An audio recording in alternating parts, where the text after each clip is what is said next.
Assalamualaikum warahmatullahi wabarakatuh dan salam sejahtera untuk kita semua. Pada video kali ini kita akan membahas tentang komponen pendukung sistem minimum mikroprosesor.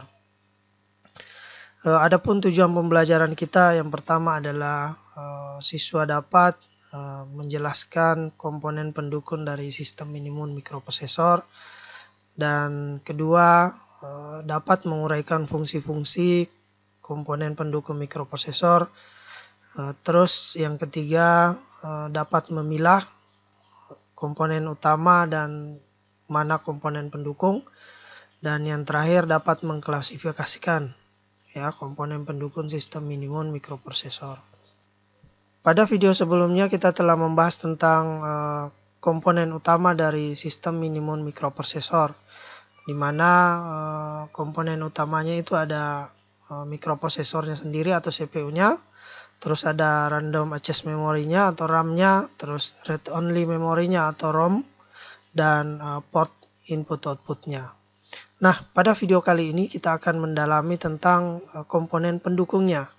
Komponen pendukung ini adalah komponen yang mendukung sistem kerja dari sebuah mikroprosesor. Mari kita lihat komponen pendukung mikroprosesor itu ada Programmable Peripheral Interface 8255. Ini merupakan salah satu chip dari yang dirancang khusus untuk keperluan interface atau antarmuka pada sistem komputer yang menggunakan mikroprosesor ya. Istilah antarmuka itu sama dengan kalau dianalogikan seperti jembatan atau penghubung ya. Jadi bisa kita lihat gambarnya. Jadi ada mikroprosesor sendiri di sini, kemudian dihubungkan dengan PPI 8255. Nah, 8255 inilah yang menghubungkan ke peranti luar atau perangkat luar ya. Seperti keypad, keyboard, layar, display dan sebagainya. Jadi dia adalah penghubung atau jembatan. Secara prinsip seperti itu. Di IC PPI 8255 sendiri itu ada memiliki 3 buah port ya. Jadi ada 3 buah port. Ada port A, port B, dan port C ya. Jadi seperti itu strukturnya. Selanjutnya ada IC PIC 8259 sebagai komponen pendukung dari sistem minimum mikroprosesor yang berfungsi untuk menerima dan mengatur sebuah instruksi serta mengarahkan kepada penerima ya. Hal ini juga dapat digunakan untuk mempercepat respon dari sebuah sistem bekerja. Jadi itu adalah IC PIC 8259. Komponen pendukung lain ada analog to digital converter atau ADC. Itu sebuah IC atau bisa dalam bentuk rangkaian yang dapat merubah besaran analog ya menjadi besaran digital. Misalnya masukkan analognya berupa besaran listrik yang diperoleh dari sensor suhu misalnya, itu kemudian bisa dirubah menjadi besaran digital agar bisa diproses oleh mikroprosesor. Adapun rangkaian ADC biasanya menggunakan IC 0804 ya. Jadi seperti gambar ini.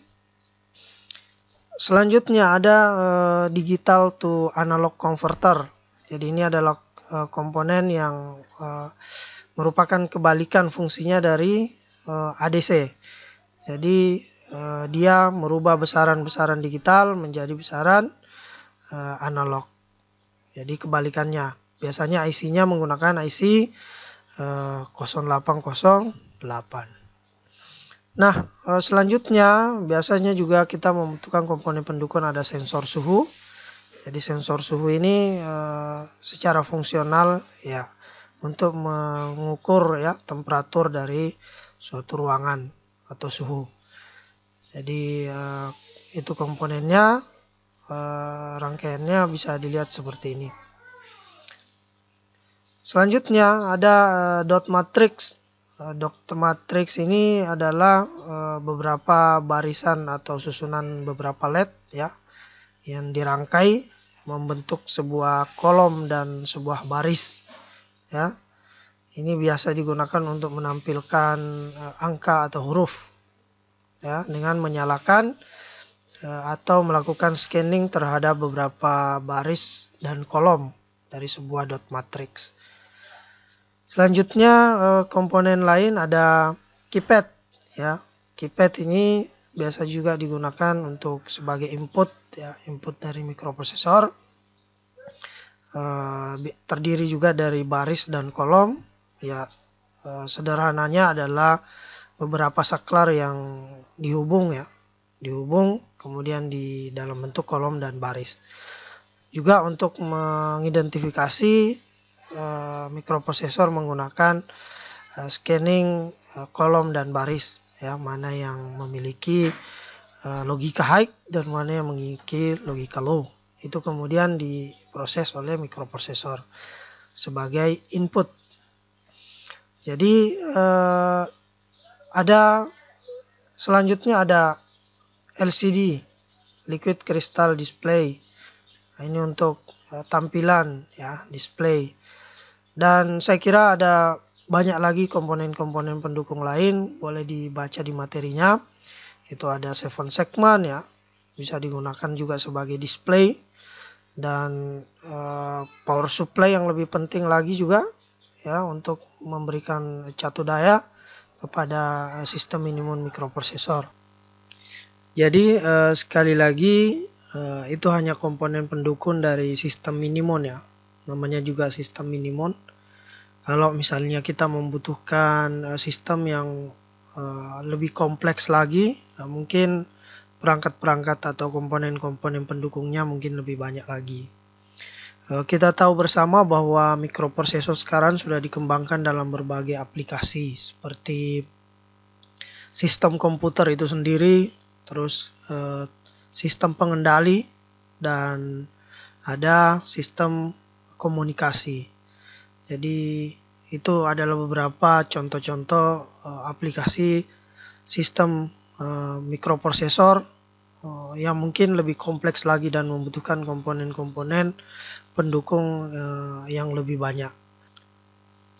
Mungkin demikian untuk video pembelajaran kita pada kesempatan kali ini. Terima kasih.